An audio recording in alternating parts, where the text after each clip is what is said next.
Gunnar Thompson with Oat Specialties, and today we're going to start our 4-part series on recovery.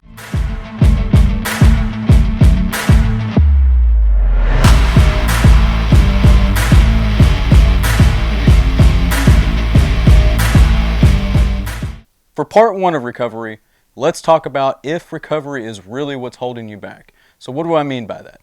I mean, are you able to recover between either outings or games so that you're able to play at a consistent level through the season? You know, you're already halfway through your season right now, and it's really important that you're monitoring your recovery so that you can finish strong and maybe even start into your summer program as well.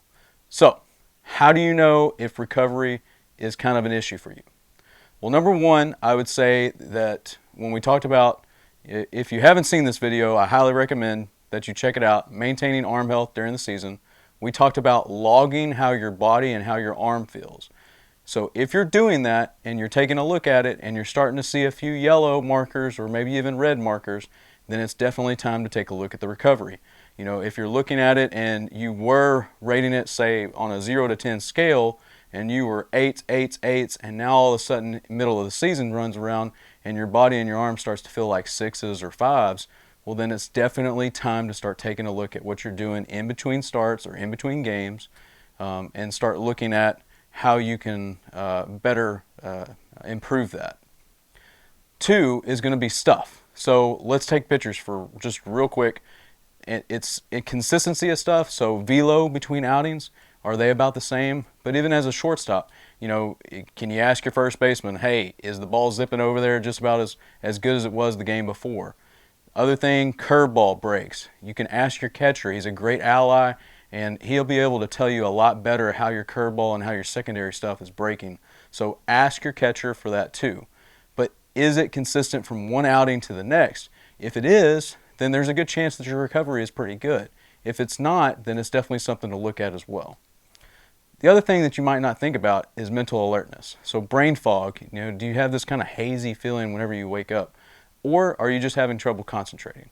I know a lot of kids have trouble concentrating as it is, but if you're someone that does pretty well and you're starting to see a little bit of trouble, then it's possible that your recovery is suffering a little bit. And then lastly, it's just overall body fatigue. You know, do you feel run down? Do you feel trashed?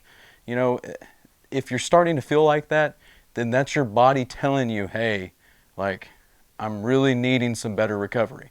So that's when those are the few things that I would look at whenever I'm looking at recovery to see if that's really when I need to take a look at it and improve my recovery. Now, I'm going to leave you with this. The best tip to enhance your recovery today is sleep. I know you've heard it. You've probably brushed it off. You were like, yeah, I know I need to get more sleep. Look, it's really important. It's the number one way for your body to recover, but also your brain to recover as well.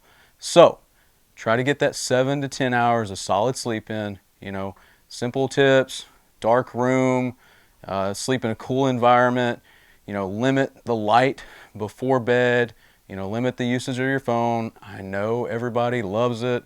You know, I still get on my phone right before bed. It's a terrible habit, but try to read an actual book.